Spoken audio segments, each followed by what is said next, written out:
Yeah, I mean, just to be nominated is huge for me. You know, this is something I would dream, you know, as a young kid that I would be in this position, and I'm here right now. You know, and it's really exciting for me, and you know, being able to go to the honors, that's enough for me. If I end up, you know, walking out with some hardware, that'd be a blessing on top. But Yeah. you know, like I said, I'm really just excited to be here and be involved and nominated with Brock and with Kenneth Walker. So yeah, man, I'm excited. Well, like most stud wide receivers, you are a man of style. I was admiring your glasses, your frames earlier.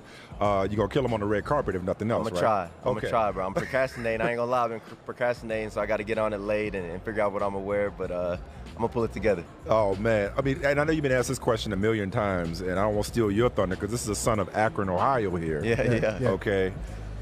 What's in the water, dog? Because, you know, you, Chris Olave. It's different now. I mean, It's different. what's in the water, bro? Yeah. In Ohio It wasn't State. there 20 man. years ago, but it's there now. They was running that thing from a while back, right? Yeah. But man, we just got great coaches, and it's a competitive atmosphere. You know, it's one of them things where, you know, if you're a receiver and you commit to Ohio State, we know that you're not running from competition. We know that you a dog. You trust in your ability to stand out among a group of good players, and you know, you're gonna get better once you get there. You know, with being around the people that's in the room, the competitive nature of it, and Coach Harline, Coach Day, how they incorporate, you know, receivers in their offense.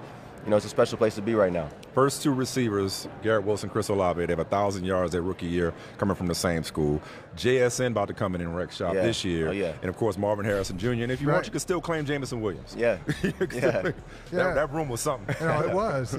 You know, Mike and I have known each other for a long time, and we used to spend way too much time playing Madden, way too much time. But the He standard. said used to. Okay, all right, yeah. But the standard was for we always go for turnarounds. So we go for a franchise that, you know, is a long way away, and then we're like, okay, we'll turn this franchise around. Yeah. It says something that the Jets are not that franchise. If we're playing Madden right now, y'all too easy. It's too easy. Yeah, It's they got too you. easy You know, because, as you said, better days are ahead. But there is a past with the Jets. How did you deal with that coming in? It had nothing to do with you. Probably a lot of cynicism, maybe from the fan base, maybe some remnants of it in the building. How did you deal with, hey, this is different. I'm different. I come from a winning program, and I'm trying to turn this around. Yeah. Be a part of it. How did Like you said, I came from a winning program, and that started in high school and college, and you know, the other dudes we brought in did as well. And I think they've been trying to build that up around the facility, getting the right guys that know how to win, know what it takes. And know that, you know, when we do win, it's no fluke. You know, we're that. You know, we're here, and I feel like we've been doing a good job incorporating that in the facility. You know, I know they put a lot on us as rookies to try and change that culture and be involved with that, and I feel like we did a pretty good job with it. But yeah, you know, it's real. Like you said, it is real, and the fans, and you know, the people around the building sometimes that aren't players, you can feel it sometimes. But you know, when we were winning at the start of this season, we knew it was because of how good we were, not because of the fluke, like I said. And it's just bringing that winning mindset, knowing what it takes, and going about it during the week. You know, it's not just going to happen, knowing that you have to put in that work to get to that point. What was your biggest challenge dealing with the quarterback situation, especially later in the year? Yeah, honestly, man, I simplified it with myself. You know, I knew it was a real thing, and I'm lying if I said I didn't see the reports that came out and, you know, whatever it may be. But, you know, for me, it was just catching the ball. You know, this is what I've been doing since I was a young kid, and at the end of the day, it's football. You know, go out there and catch whoever throws it at you. I mean, the only difference, you know, I'll say there was during the practice week. You know, it was based on different thing, based on the game plan, based on who was behind center. You know, that was the only thing that was a little different. But as far as going out there and playing, you know, I was just doing my job, man. Well, listen, part of your job is recruiter. You know that. And you've been having some fun on Instagram with Aaron Rodgers, who we understand is taking what he calls a darkness retreat to decide his future. You've made no secret of how cool it would be to play with Aaron Rodgers. What is your pitch? You got a chance to talk to Aaron Rodgers. What are you telling him about coming to New York? I'm telling him how close we are. I'm telling him we're right there. You got a chance to finish your career in the biggest city where they haven't done it before. They haven't won in a while, since the 60s. So you know, that's my pitch to him. You could put that 12 on. I think we retired it, actually. But you can bring it out for him, though. Yeah, if you get Aaron Rodgers. I think Joe might be okay with Joe that. said, so, Joe said he was cool with it. He actually came on the record. He's like, I'm good. Yeah. You can have 12. It's been so long. I bet he is, right? Yeah.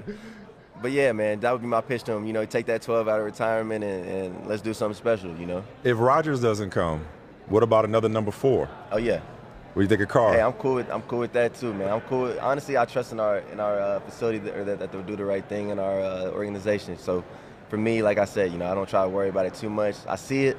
I'm not gonna lie, I see it all, and I got some players, I got in mind, but for me, I'm gonna come in and put in the work regardless, whoever, no matter who's under center. Is there another name we haven't mentioned that you're thinking about, that you're targeting? Nah, no one specific. Okay. I'm not targeting anyone specifically. If I see someone out here that is on the market, I might say something. But okay. I ain't going out my way as of right now. You in and of yourself are a recruiting tool. Yeah. Listen, right, come through to me. What more could you want? That's smooth with it, though. That's smooth with it. Look, nobody in mind, but if I see somebody, hey, I might have to say something. Well, listen, you guys have a bright future in large part because of players like you, man. Congratulations. Enjoy the week. Good luck Thursday night and moving forward, man, on an amazing career. Great start. Appreciate that, man. And come back anytime, man.